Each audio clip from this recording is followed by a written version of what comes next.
जय अचल सद्गुरु ब्रह्म महाराज को जय। श्री दयानंद शेख बुरहानुद्दीन सद्गुरु ब्रह्म महाराज को जय। माता सिलार बीबी अम्मवारी की जय। श्री निजानंद मिठपल्లి सत्यनारायण सद्गुरु ब्रह्म महाराज को जय। माता चंद्रमांब अम्मवारी की जय। పెద్దలందరకు జై। సమస్త గురుభక్త మండలికి జై। సమస్త భక్త మండలికి జై। సమస్త మానవాళికి జై। జయ అచల సద్గురు ప్రభు మహారాజుకు జై।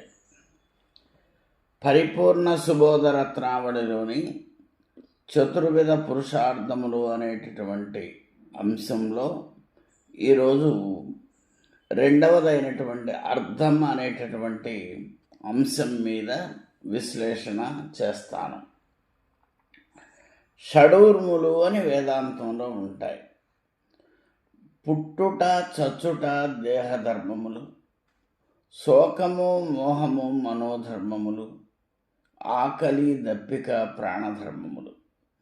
ప్రాణధర్మములైనటువంటి ఆకలి దప్పికను తీర్చుకోవటానికి మానవులందరికీ కూడా ధనం అవసరమై ఉన్నది। అయితే ఈ ధనం ఆకలి దప్పుకలే కాకుండా మిగిలిన భౌతిక అవసరాలకు కూడా ఈ ధనం ఉపయోగపడుతుంది। అయితే శాస్త్రాలన్నీ ఏం చెప్తున్నాయంటే ధర్మంగా ధనాన్ని సంపాదించాలి, ధర్మంగా సంపాదించినటువంటి ధనంతో మనకి మేలు జరుగుతుంది అని చెప్పడం జరుగుతుందన్నమాట।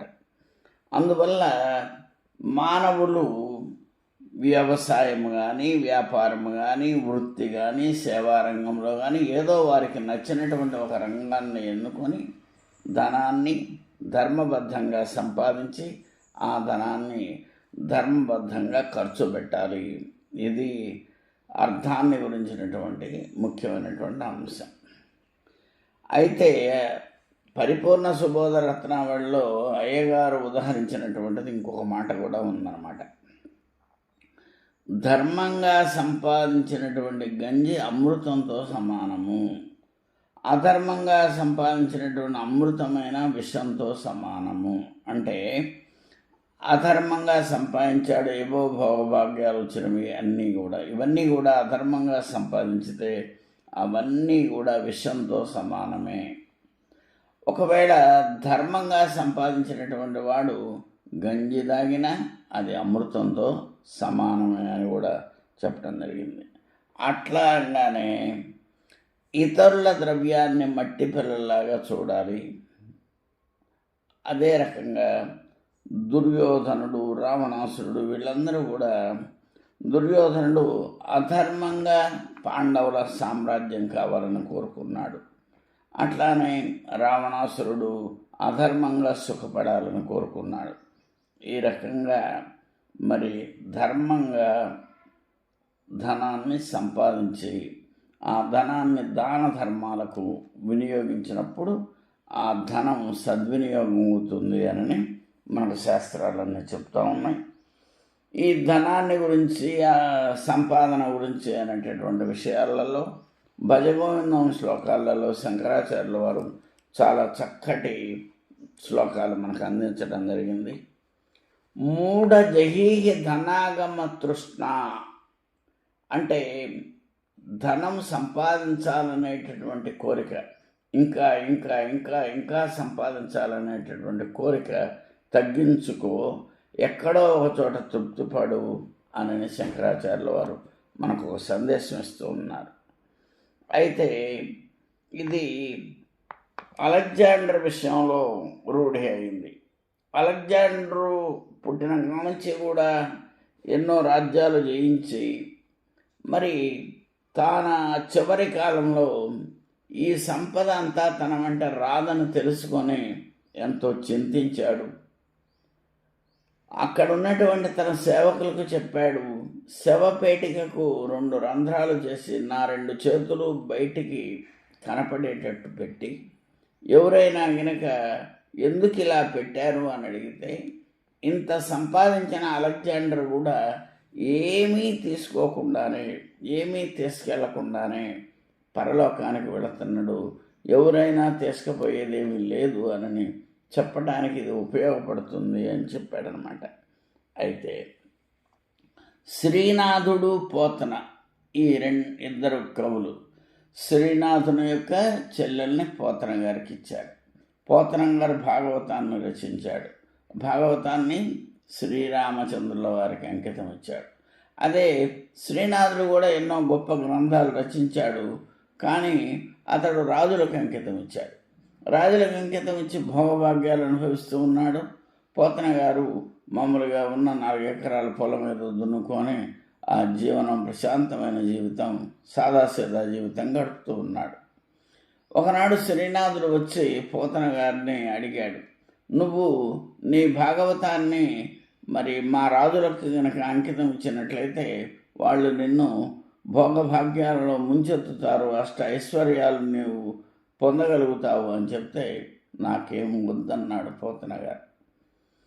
బాల రసాలసాల నవ పల్లవ కోమల కావ్య కన్యకన్ గూళలకిచ్చి హాలికులైననేమి గహనాంతర సీమల కందమూలక ఉద్ధారికులైననేమి నిజోదర సుతోదర పోషణార్థమై అని ఓ చక్కటి పద్యం ఉంది. అంటే పోతన గారు ఏం చెప్పారంటే, ఏదైతే భాగవతం ఉందో అది నాకు కన్య లాంటిది, అంటే కూతురు లాంటిది. లేదు, నా యొక్క భాగవతాన్ని లేదా నేను రచించిన ఇతర ఏ గ్రంథాన్నైనా కూడా ఈ రాజులకు ఇచ్చి వాళ్ళు ఇచ్చేటటువంటి ద్రవ్యంతో సుఖపడేదానికంటే ధర్మంగా జీవిస్తూ పొలం దున్నుకొని కానీ అడవిలో ఉండేటటువంటి కందమూలాలు భుజించి కానీ జీవించడం ఇంకా మంచిది. రాజులకిచ్చి రాజుల ప్రాపకంలో ధనం సుఖం పొందిన దానికంటే కష్టపడైనా కూడా జీవితాన్ని గడుపుకోవడంలో ఉన్న తృప్తి ఇంకా దేంట్లో లేదు అని కూడా చెప్పడం జరిగిందన్నమాట. తర్వాత ప్రతి వాడికి కూడా ధనం మీద కోరిక ఉంటుంది. కాకపోతే ఇక్కడ శంకరాచార్యుల వారు ఏం చెప్తున్నారు అంటే, యావద్ విత్తోపార్జన సక్త తావన్ నిజ పరివారో రక్త. ఎన్నాళ్ళు నీకు ధనం సంపాదించే శక్తి ఉంటే అన్నాళ్లే నీ బంధువులు నిన్ను గౌరవిస్తారు, నీ కుటుంబం నిన్ను గౌరవిస్తుంది. ఎప్పుడైతే నీకు ధనాన్ని సంపాదించేటటువంటి శక్తి తగ్గిపోతుందో మిగిలిన బంధువులు ఎవరు కూడా, కుటుంబ సభ్యులు ఎవరు కూడా నిన్ను పట్టించుకోరు అని కూడా చెప్పడం జరుగుతూ ఉంది. ఒకసారి యాజ్ఞవల్కి గారు, ఇది బృహదారణ్యకోపనిషత్తులో ఉంటుంది, తనకు కాత్యాయని మైత్రేయి అని 2 భార్యలు ఉన్నారు. కాత్యాయని మైత్రేయి ఇద్దరిని పిలిచి, నేను అడవులకు వెళ్ళి ఏకాంత జీవితం గడపాలనుకుంటున్నాను, తపస్సు ద్వారా నేను ముక్తి కొరకు ప్రయత్నం చేద్దాం అనుకుంటున్నాను. మరి నా యొక్క ఆస్తి ఏదైతే ఉందో మీ ఇద్దరికి చెరసగం ఇస్తాను అన్నాడు. అప్పుడు కాత్యాయని సరే అన్నది. కానీ మైత్రేయి, మరి ఈ సొమ్ము కంటే కూడా మీకు ఏకాంత జీవితంలోనే తపోధ్యానాదుల ద్వారానే ఎక్కువ మేలు కలుగుతుందని మీరు భావించే కదా మీరు పోయేది, నేను కూడా మీతో వస్తాను అని భర్త వెంట అరణ్యాలకు మైత్రేయి వెళ్ళిందనమాట. అప్పుడు చెప్పారనమాట, అక్కడ ఒక చక్కటి సందేశాన్ని ఈ యాజ్ఞవల్కి గారు చెప్పారనమాట. ఆత్మవస్తు కామాయ సర్వం ప్రియం భవతి. ఆత్మవస్తు కామాయ సర్వం ప్రియం భవతి అంటే, ఓ మైత్రేయి, తన మీద తనకు ప్రేమ ఉండటం వల్లనే ఇతరుల మీద తనకు ప్రేమ కలుగుతుంది అని కూడా చెప్పడం జరిగిందనమాట. అన్నిటికంటే తనంటేనే తనకు ఎక్కువ ఇష్టం. ఇవి 1-2 ఉదాహరణలు చెప్తాను. ఒక వాగు దాటవలసి వచ్చింది. పిల్లవాడున్నాడు, భార్య ఉంది, ఇతడు యజమాని భార్యను పిల్లవాడిని తీసుకొని వాగు దాటుతున్నాడు. పోను వాగు యొక్క ఉధృతి ఎక్కువైంది. పిల్లవాడిని వదిలేశాడు. ఇంకా కొద్ది దూరం పోయాక భార్యను కూడా అతను తీసుకుపోలేని పరిస్థితి వచ్చింది. భార్యను కూడా వదిలేశాడు. అతనొక్కడే దాటాడనమాట. ఇది ఒక ప్రయోగపూర్వకంగా మన శాస్త్రవేత్తలు నిర్వహించారు, చూపించారనమాట. ఎట్లా అంటే ఒక గాజు బీకరు, దాంట్లో ఒక కోతిని, ఒక కోతి పిల్లని ఉంచారు. అయితే ఈ గాజు బీకర్లోకి నీళ్లు పంపించడం మొదలుపెట్టారు. పెద్దది గాజు బీకర్, దాంట్లోకి నీళ్ళు వస్తూ ఉన్నాయి. ఈ కోతి పిల్ల మునిగిపోబోతూ ఉంది, దానికి ఎత్తు తక్కువ ఉంది కదా. అప్పుడు తల్లి ఏం చేసింది అంటే ఆ పిల్లను ఎత్తుకొని, అంటే పైకి నీళ్లు రాకుండా ప్రయత్నం చేసింది. కొంతసేపు అయ్యాక దానికి చేతగాక వదిలేసింది. పిల్ల చనిపోయింది. మళ్ళీ నీళ్లు అంతే వస్తూ ఉన్నాయి. ఇప్పుడు ఏమైంది అంటే ఈ కోతే మునిగిపోయే కాడికి వచ్చింది. ఒక కొద్ది తేడా ఉంది బేకర్లో నుంచి తల పైకి పెట్టడానికి. అప్పుడు ఏం చేసిందో తెలుసా? తన ప్రాణాలు రక్షించుకోవడానికి కోతి పిల్లను తన కాళ్ళ కింద ఉంచుకొని కోతి పిల్ల మీద నిలబడి అది తన ప్రాణాలు దక్కించుకుంది. ఇది ఒక ఎక్స్పెరిమెంట్, ఒక ప్రయోగం మన ప్రయోగశాలలో శాస్త్రవేత్తలు చేసింది. అంటే ఆత్మవస్తు కామాయ సర్వం ప్రియం భవతి. తానంటే తనకు ప్రేమ కాబట్టే అతనికి అందరూ ఇష్టమవుతూ ఉన్నారు అని కూడా చెప్తూ ఉన్నారన్నమాట. అయితే బంధాలన్నీ కూడా డబ్బు చుట్టూయే తిరుగుతూ ఉంటాయి. దీనికి ఎప్పుడు సంపద కలిగిన అప్పుడు బంధువులు ఒత్తురది ఎట్లన్నన్ తెప్పలుగా చెరువు నిండిన కప్పలు 10,000 చేరు గదరా సుమతి. అంటే నీ కాడ డబ్బు ఉన్నంత వరకే కూడా నీ చుట్టూ స్నేహితులు కానీ బంధువులు కానీ ఉంటారు. ఎప్పుడైతే నీ దగ్గర కనుక ధనం లేదు అని తెలుస్తుందో వీళ్ళందరూ పక్కకు పోతారు. దానికి ఉదాహరణ, నీళ్లుంటే చెరువులోకి కప్పలు వస్తాయి, నీళ్లు లేకపోతే కప్పలు రానే రావు. ఇది ఇక్కడ చెప్పినటువంటిది అన్నమాట. ఈ రకంగా మళ్ళీ ఇంకొక పద్యంలో ఏం చెప్పారంటే, మాకురు ధన జన యవ్వన గర్వం హరతి నిమేషత్కాల సర్వం.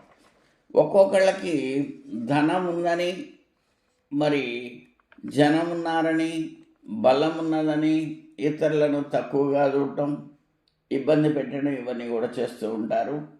ఈ ధనం కానీ జనం కానీ కూడా తాత్కాలికము, ఒక్కోసారి అవి క్షణంలోనే మాయం అవుతాయి. బండ్లు ఓడలు అవుతాయి, ఓడలు బండ్లు అవుతాయి అని చెప్పడం జరిగింది. ముఖ్యంగా రాజభరణాల రద్దు.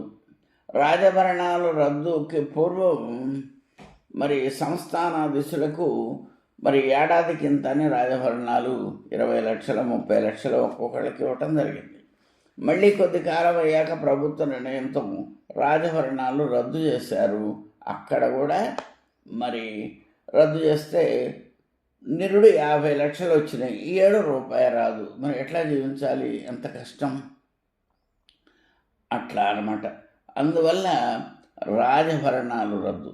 లేదు, ఒకతను ఒక 2 కోట్లు పెట్టి ఒక జాగా కొనుక్కొని మంచి బిల్డింగ్ కట్టుకున్నాడు. చివరికి అది ఇల్లీగల్, అంటే అది చట్టబద్ధంగా కొనుక్కున్నది కాదు, అది చెల్లదు అని గవర్నమెంట్ డాబా కొట్టేశారు అనుకోండి.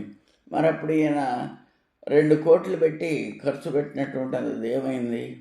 ఇబ్బంది పాలైంది. అందుకనే ధనమున్నా జనమున్నా ధనం ఉందని గర్వం ఎక్కువ మంది పడకూడదు. అదే రకంగా ఒక చక్కటి ఉపమానం ఒకటి చెప్పారన్నమాట. ధనం చెప్పులాగా ఉండాలట. చెప్పు పెద్దదైతే జారిపోద్ది, చిన్నదైతే పట్టదు. అట్లానే ధనం మరీ ఎక్కువైతే మనకి ఇబ్బంది కలుగుతుంది. అది కూడా నేను గొప్పవాడిని అనే ఫీలింగ్లు వస్తాయి. తన కుటుంబ అవసరాలకు సరిపోని ఉండాలి, తక్కువ ఉండకూడదు అనే మాట చెప్పడం జరిగింది. అదే రకంగా మళ్ళీ ఒకచోట లోభితనం అనేటటువంటిది త్రివిధం నరకస్యేదం ద్వారం నాశనమాత్మన కామ క్రోధస్తదా లోభ తస్మాదేతత్రయం త్యజేత్.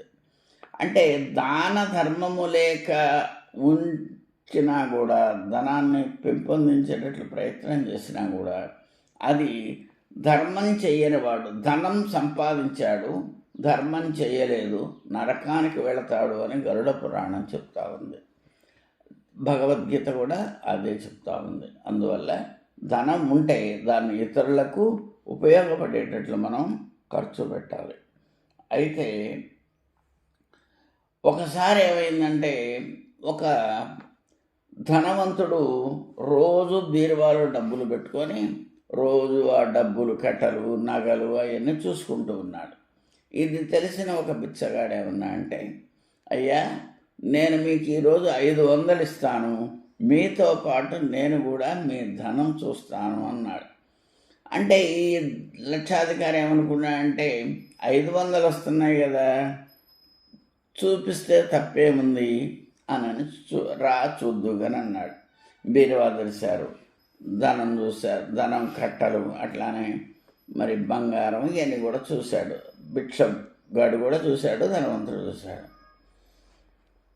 పోయేటప్పుడు భిక్షగాడు అన్నాడు కదా, మీరు నేను ఈ రోజు నుంచి ఒకటేనండి అన్నాడు. ఎట్లరా అవన్నీ నాయిగా అన్నాడు.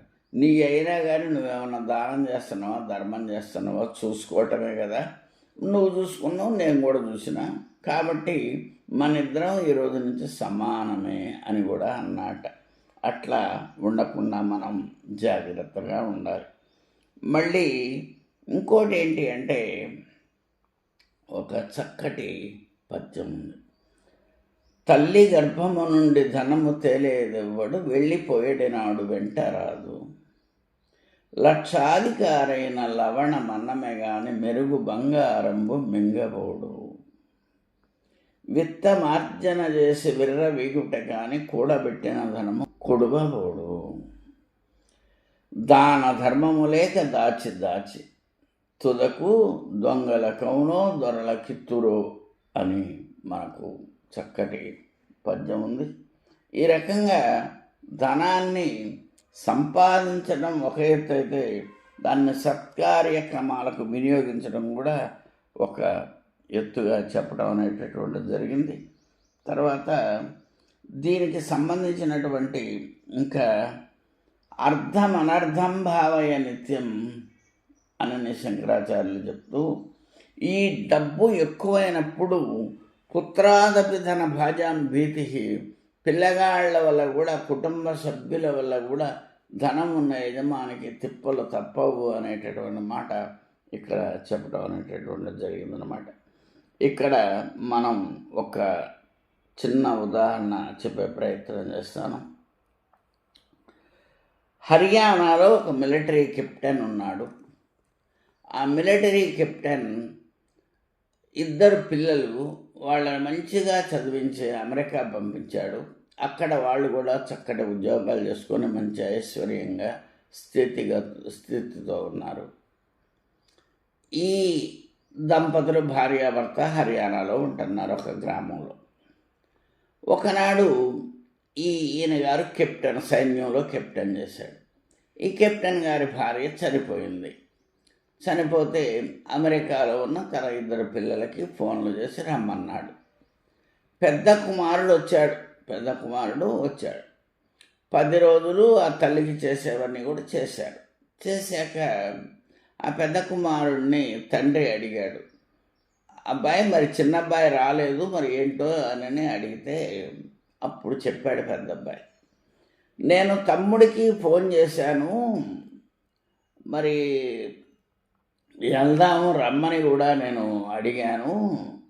ఆ తమ్ముడు ఏమన్నా అంటే, నేను మంచి ఉద్యోగం చేస్తూ ఉన్నాను, నా భార్య మంచి ఉద్యోగం చేస్తూ ఉంది, పిల్లగాళ్ళు పెద్ద పెద్ద కాలేజీల్లో చదువుకుంటూ ఉన్నారు, మాకు సెలవులు దొరికేటట్టు లేవు, నేను ఇప్పుడు రాను, ఒక పని చెయ్యి, ఇప్పుడు నువ్వు ఇప్పుడు తల్లి యొక్క అంత్యక్రియలకు నువ్వు పో. మళ్ళీ నాన్న చనిపోతాడు చూసావు, నాన్న చనిపోయినప్పుడు నువ్వు ఒకప్పుడు నేను పోయి వస్తా అన్నాడట. అంటే మళ్ళీ ఒకసారి వినండి. ఆ చిన్నపిల్లవాడు ఏం చెప్పాడంట అన్నకి ఏంటంటే, అన్న నువ్విప్పుడు అమ్మ యొక్క అంత్యక్రియలకి నువ్వు వెళ్ళి అమ్మ యొక్క అంత్యక్రియలు చేసిరా. ఇప్పుడు నాకు కుదరట్లేదు కాబట్టి నాన్నగారు చనిపోయినప్పుడు నేను వెళ్తాను, నువ్వు అప్పుడు రావాకు అన్నా అంట.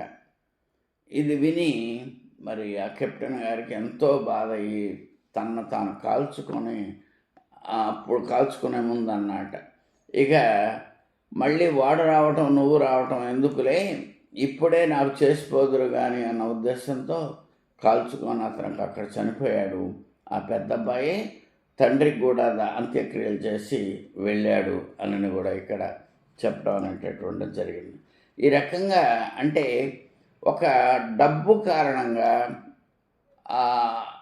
మానవుల మధ్య ఉండేటటువంటి సత్సంబంధాలు ఏవైతే ఉన్నాయో, ప్రేమలు ఏవైతే ఉన్నాయో అవన్నీ తగ్గిపోతూ ఉన్నాయి. అట్లా కాకుండా విలువలను పాటిస్తూ ధర్మంగా జీవిస్తూ ధర్మాన్ని అర్థాన్ని అంటే డబ్బులు ధర్మంగా సంపాదిస్తూ అతిథి అభ్యాగతులకు మరి సహాయం చేస్తూ ఉండాలి. మళ్ళీ ఆఖరిలో ముగింపులో ఇంకొక మాట చెప్తాను. గారు చెప్పింది, ధర్మంగా సంపాదించినటువంటి గంజి అయినా అమృతంతో సమానము, అధర్మంగా సంపాదించినటువంటి అమృతమైన గంజి వంటిదే అని కూడా మనకు చక్కటి ఉదాహరణ. కాబట్టి ఇది ధర్మంగా అర్థాన్ని సంపాదిస్తూ ఆ ధర్మ మార్గంలోనే ఆ డబ్బుని ఖర్చు పెట్టాలి అనేటటువంటి విషయాన్ని ఇక్కడ చెప్పడం జరుగుతూ ఉంది. ఇక ముగింపులో ఒక్కటే మాట, ధర్మంగా ఎన్ని ఆటలైనా ఆడండి, అధర్మం వైపు కన్నెత్తి చూడకండి. కత్తిపోటు కన్నా కర్మపోటు చాలా భయంకరంగా ఉంటుంది. అందరూ గుర్తుంచుకోవాల్సిన ఈ యొక్క కొటేషన్ ఏంటంటే, కత్తిపోటు కన్నా కర్మపోటు చాలా భయంకరంగా ఉంటుంది. కాబట్టి వారు చేసేటటువంటి కర్మలలో జాగరూకులై ప్రవర్తించాలని చెబుతూ నేను ఈ ఉపన్యాసాన్ని ఇంతటితో ముగిస్తూ ఉన్నాను. జై అచల సద్గురు ప్రభు మహారాజుకు జై. అందరికీ జై గురు. భగవద్గీత, గురుగీత, ఉపనిషత్తులు, పరిపూర్ణ బోధ మరియు మరిన్ని ఆధ్యాత్మిక ప్రవచనాల కోసం మా ఛానల్ని సబ్స్క్రైబ్ చేయండి. అలాగే ప్రక్కనే ఉన్న గంట సింబల్ను నొక్కండి. అలాగే ఈ వీడియో మీకు నచ్చితే లైక్ చేయండి మరియు షేర్ చేయండి.